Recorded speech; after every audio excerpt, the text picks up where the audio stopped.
Malaysia জেলের কথা কি বলবো, ওই কথা তো বললে আমার এখনো মনে। আসসালামু আলাইকুম প্রিয় বন্ধুগণ, ভিডিওটা সম্পূর্ণ দেখে যাবেন।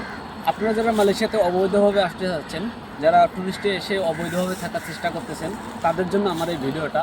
তো আমি একটা ভিডিও দিয়ে দেবো স্ক্রিনে, এই ভিডিওটা আপনারা সম্পূর্ণ দেখবেন এবং শুনবেন। শোনার পরে আপনাদের মন্তব্য করবেন, কমেন্ট করবেন যে আপনাদের মনে যদি চাই তাহলে মালয়েশিয়াতে আসবেন, নাহলে দরকার নাই। আপনারা যদি এই কষ্টগুলো সহ্য করতে পারেন, এই ভিডিওতে দেখবেন, নিচে আমি ভিডিওটা দিয়ে দিতেছি। মালয়েশিয়া জেলের কথা কি বলবো, ওই কথা তো বললে আমার এখনো মনে করেন যে বুক ধরবার করে কেঁপে ওঠে। যেন আল্লাহ অন্তত আমি আসছি ওখানে যেন আর কোনো বাঙালি বা কোনো প্রবাসী যেন ওইখানে না যাওয়া লাগে। যারা একবার জীবনে দেখে আসছে তারা মনে হয় কিয়ামত পর্যন্ত এটা জীবনে কখনো বলতে পারবে না যে মালয়েশিয়া জেলখানা কি।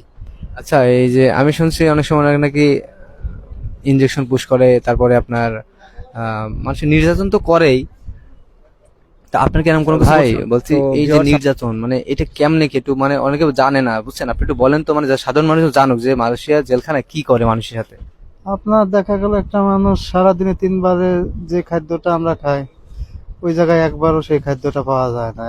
2 বারে যে খাদ্যটা দেয়, সারাদিনে 2 বার খাদ্য দেয় ভাত, তা তো আপনার একবারের মতনও না, একবারে নষ্ট পচা। আর শোয়ার জায়গাটা হয়েছে আমাদের বাংলাদেশে মানুষ একবারে টয়লেট যেখানে, তার থেকে নোংরা জায়গা। পানি নাই, গোসল করার পানি অপরিষ্কার, সব লাইনের নষ্ট পানি, ওইগুলা দিয়ে খাওয়া, ওইগুলাই সব। কোনো খাওয়ার পানিও নাই, কিছু নাই, সব ওইখানে ওইভাবে দিয়ে আপনার কোনো কিছু তো বলা যায় না, বললেই মারতেই থাকে ওরা ওইভাবে। এতটা নির্যাতন আর এতটা ভয়ঙ্কর ওইখানে, যারা একবার জীবনে দেখে আসছে তারা মনে হয় কিয়ামত পর্যন্ত এটা জীবনে কখনো বলতে পারবে না যে মালয়েশিয়া জেলখানা কি আর কিরকম আপনার নির্যাতন তারা করে এখানে। একটা রুমের মধ্যে, আপনার ছোট একটা রুমের মধ্যে গাদাগাদি করে অনেক মানুষ, দুইজনের জায়গায় 10 জন রেখে দেয়, দিয়ে আপনার খাওয়া না কিছু না, ওর মধ্যে আইসের রোগী, বিভিন্ন নেশাগ্রস্ত অসুস্থ রোগী আছে, তাদের সাথে একসাথে। কোনো ওষুধ নাই, ট্রিটমেন্ট নাই।